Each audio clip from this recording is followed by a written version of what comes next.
The stars are finally right to make a video about my bookcase.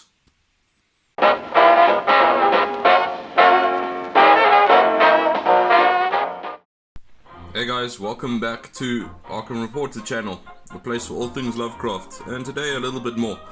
So, somebody was asking, hey Damien, make a video about your bookcase. Everything that you're reading, all your books, what you got, what you read, all that sort of stuff. And so, why not? The first video I ever did on this channel was essentially that, just talking about my Lovecraft books. And as you can see, well, they aren't all Lovecraft books, but, well, my bookcase is pretty big, isn't it? I'm quite proud of it. It's a bit out of order, but it makes sense to me. So these ones here, these are all Lovecraft books. Down there, these ones are the Spanish Lovecraft books. I did a video on that, so I won't be discussing these today. In fact, I won't be discussing the majority of my books here today. I'm only going to be talking about the Lovecraft stuff because, you know what? Look how big this bookcase is. I'm sure you subscribe for Lovecraft content, so that's what we'll do. I won't go into great detail about every single book, just because it will take too long and I want to keep things under 20 minutes at least. But if there is a specific book that catches your eye and you want to know more about it, just ask in the comments. I'm happy to do so. If you want to buy any of these books, well, I'm not going to sell you my books, obviously not, but I pretty much buy all my books online. Not just the Lovecraft stuff, but all the other stuff. So if you want to buy one of the books, I probably still have the link saved where I got the book from. So just ask as well, and I'll hook you up. What else? Yeah, I'm just doing this with a cell phone, just like I did all those years ago. I'm not a pro YouTuber, so excuse me if the hand is a bit shaky, as I hold with one hand and then try and wrestle books out of the bookcase with the other. Alright guys, let's get into my Lovecraft collection. Now, like how I have my Spanish section, up here is my Japanese Lovecraft section. You see, my Lovecraft section is so diverse that it has its own subcategories. Anyway, let's start over here. Oh, it's Japanese. We have to go around the corner. Go Tanabe at the Mountains of Madness. This is the first volume of a 2-volume series of an adaptation of At the Mountains of Madness. It's a graphic novel, manga I should say rather, and really, honestly, this is the best, no bullshit, the best adaptation of Lovecraft stories I've ever seen. Regardless of movie, video game, whatever, this is the best I've ever seen. It's really amazing, and I need to do a review of it. But it's a very big book, and I think you guys want to see The Color Out of Space reviewed first. And I got a bunch of other videos, so eventually it's coming. But you can take it from me now that this is a highly good recommendation. This one is also by Go Tanabe. I did a review of this book on my channel already. You guys can go check it out. I'll leave a link. And I know a number of you have actually bought this book on my recommendation. So to those of you who've bought it, I hope I did not disappoint and I did not blow up the book too much in expectation and then you got disappointed or something. But I don't think you did, because this is really a good artist, Go Tanabe, and he's a Lovecraft fan. There's a quote in this book, I forget how it goes, but I'll post it on the screen, and then basically it's about him saying thank you and that his work is not done with regards to the mythos, and then he put in a great amount of effort. So moving on, we have a 5-book series. Well, it's supposed to be 4 books plus this one, but let's look at the 4 books first. So these are Japanese Lovecraft mythos stories. So mythos stories, original ones, written by Japanese writers of the mythos. Not exclusive mythos writers, but you know what I'm saying, you know? It's like Clark Ashton Smith. He wrote some mythos stories. He wrote some other stories as well. So it's like that. And here's a name maybe some of you recognize. I mention him quite often on my channel. Asamatsu.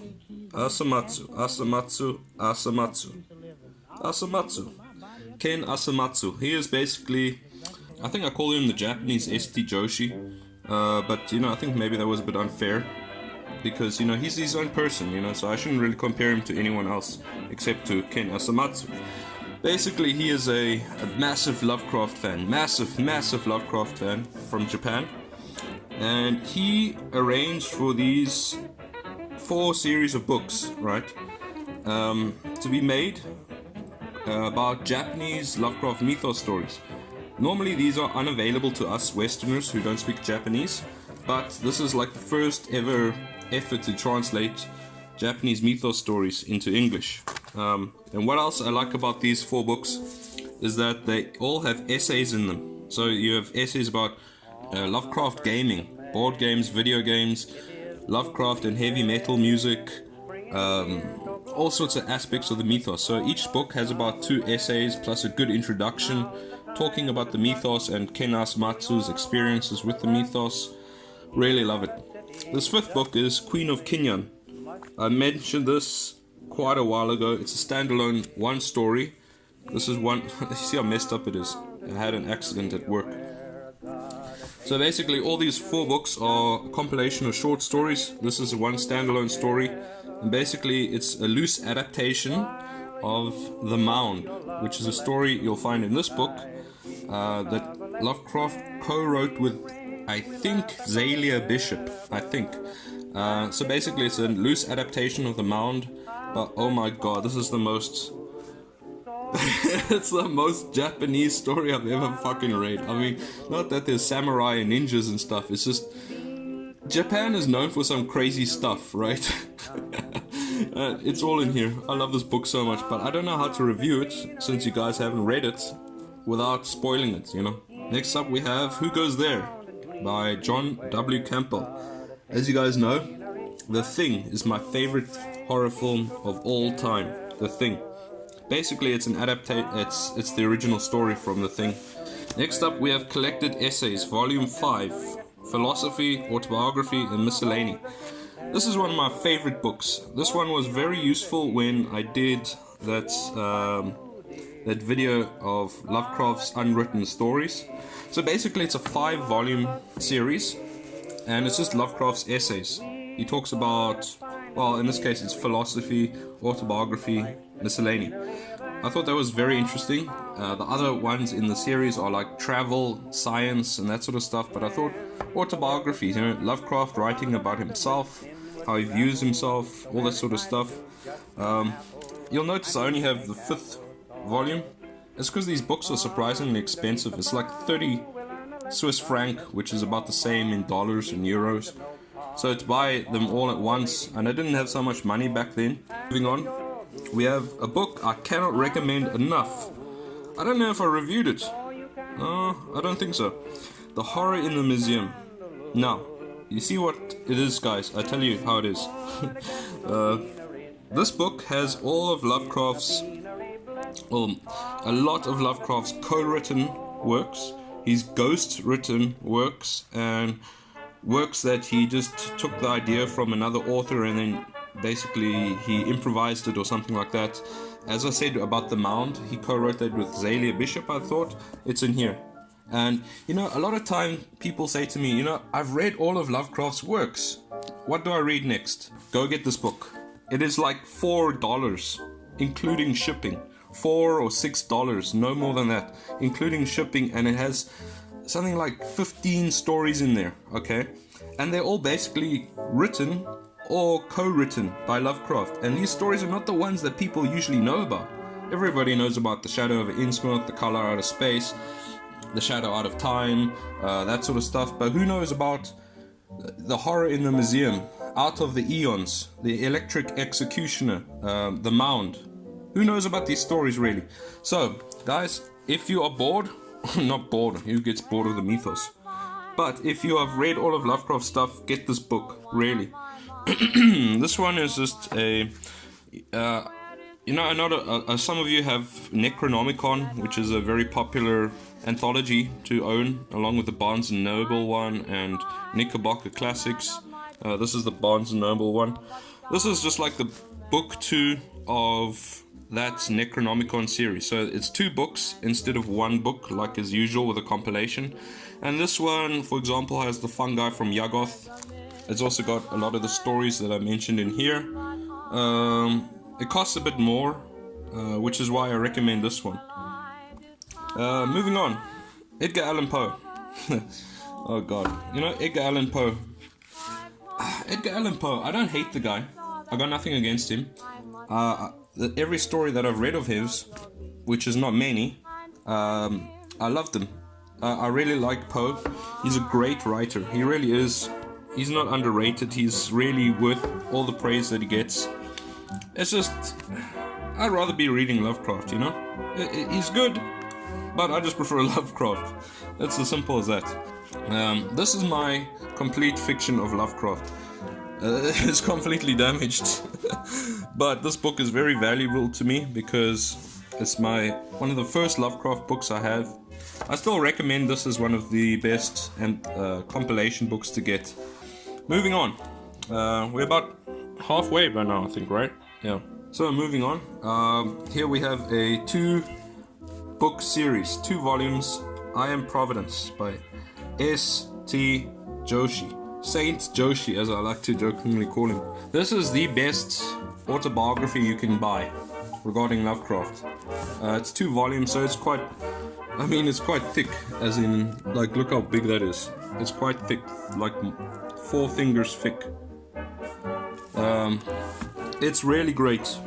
It is so helpful. It is so helpful when you want to learn more about Lovecraft, you know. It's very academically written, so at times it can feel a little bit dry, you know. But the amount of references in this to like if Joshi says something, he gives like 3 or 4 references to Lovecraft's letters or letters from his Lovecraft's contemporaries or something backing up everything he says. So it's like an academic textbook. It really is. Really amazing. They're a bit expensive to buy, actually. I think you can pick them up for about $90, 90 franc. But nonetheless, it's quite pricey. But it is very important to have. But I also say, you know, if you're just a regular casual fan of Lovecraft, don't spend your money on this. Rather get a nice compilation, something like this, rather than going for this, you know. Here we just have Supernatural Horror in Literature. This is just Lovecraft's essay. This book is very interesting. This one I really also recommend that you guys pick up. Howard Phillips Lovecraft, Dreamer on the Night Side by Frank Belknap Long. Now, I'll tell you why this book is so cool to me. S.T. Joshi, he never met Lovecraft, okay? Frank Belknap Long was friends with Lovecraft. These guys used to go out together, have, well, not drinks I was going to say, but you know, they were bros, you know? And this is basically written in 1970s. And this is Frank's impressions of Lovecraft and anecdotes of what those guys did together and how Lovecraft was like as a person. And then it's so full of anecdotes, like when Lovecraft showed up on Frank's door with Sonia Green, and how Lovecraft was sort of all nervous having a girl with him. Or the time that Lovecraft and him went to a museum and Lovecraft got a hand infection because he started to touch all the older pieces of all the old pieces in the museum. So stuff like that. That's really cool, really. So out of my whole bookcase, the ones I really recommend is this and that orange book, you know. I really recommend. This one too, also. I think these ones are really good when it comes to understanding Lovecraft.